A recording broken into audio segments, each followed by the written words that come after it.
Channel को subscribe करें और घंटी वाले बटन को दबाएं।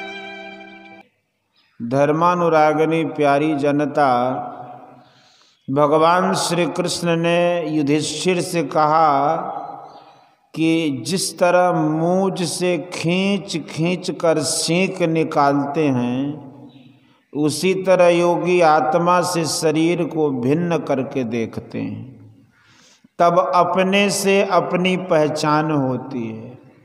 सींक के ऊपर कई खोल चढ़े होते हैं, एक एक करके निकालने पर अंत में सींक मिलती है। इसी तरह शरीर के अंदर जीवात्मा है, उसके ऊपर पहला खोल जड़ का है, वह है महाकारण।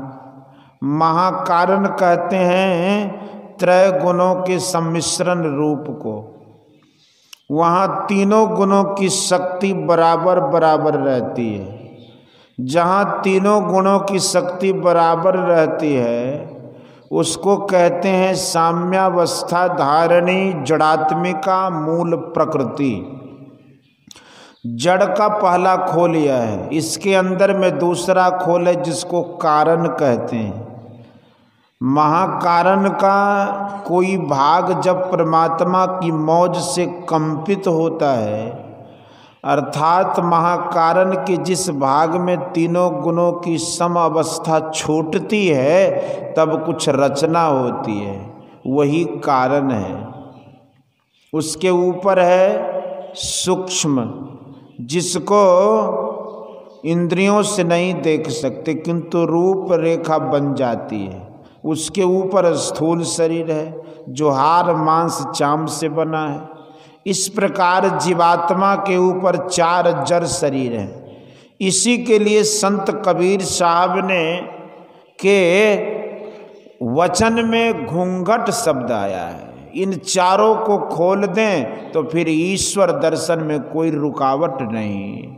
इसी को गुरु नानक साहब दूसरी तरह से कहते हैं कि घर में ही घर दिखाई दे, सो सतगुरु परखु सुजान। स्थूल में सूक्ष्म, सूक्ष्म में कारण और कारण में महाकारण व्यापक है। इसी को संत दादू दयाल जी ने कहा है कि घर में ही घर निर्मल राखे, पंचो धोवे काया कपरा। घर में घर को पवित्र रखो और पांचों काया रूप कपड़ों को धो डालो। स्थूल की पवित्रता बाहरी शौच और अंतःकरण की शुद्धता से होती है। स्थूल की लपेट सूक्ष्म पर से उतर गया, सूक्ष्म पवित्र हो गया। इसी प्रकार कारण और महाकारण के संबंध में समझिए, चेतनमय शरीर तब धुल गया जब महाकारण उस पर से उतर गया। कहने का ढंग अलग अलग है किंतु सब हैं एक तरह। जैसे कई बाजाओं के तारों को एक समान कसकर रखिए तो सबसे एक ही तरह की ध्वनि निकलेगी। मालूम होता है कि इस सब संतों ने एक ही तरह की आत्मोन्नति की थी और एक ही तरह की साधना की थी, केवल कहने का ढंग अलग अलग है। इन शरीर रूपी कपड़ों से, घूंघट से जो अपने को नहीं निकालता, वह घर में घर को नहीं देखता तथा वह ईश्वर को नहीं पा सकता। घमंडी बनकर संसार में मत रहो। यह शरीर पंचरंगा चोल है। पांचों तत्वों के पांच रंग है। पृथ्वी का रंग पीला, जल का रंग लाल, अग्नि का रंग काला, हवा का रंग हरा और आकाश का रंग उजला है। इसके अंदर के शरीर भी प्रलय काल में नष्ट होने वाले हैं और बहुत बाधक हैं। जिस तरह फल खा लो और बीज रह गया तो फिर उससे गाछ हो जाता है, उसी तरह स्थूल शरीर रूप गुद्दा तो नष्ट हो जाता है और जीव रूप सूक्ष्मादि शरीर रह जाते हैं, तो फिर स्थूल शरीर हो जाता है। घमंडी की सूरत फैली हुई होती है और नम्रता से रहने वाले की सूरत सिमटती है। मन के सारे संकल्पों को छोड़ दो, शून्य महल में दिया ना जलेगा। एक ऐसी वस्तु पर अपने को लगाओ जो बाहर में नहीं है और जिसे कभी देखा नहीं है वह शून्य है। उपनिषद का अनोर नियम है, जो यत्न से युक्ति पूर्वक दृष्टिधारों को गुरु के बताए हुए अनुकूल रखता है, यानी ऐसा रखता है कि दोनों दृष्टियों की नोक मिलकर एक हो जाती है, तब बिंदु उदय होता है।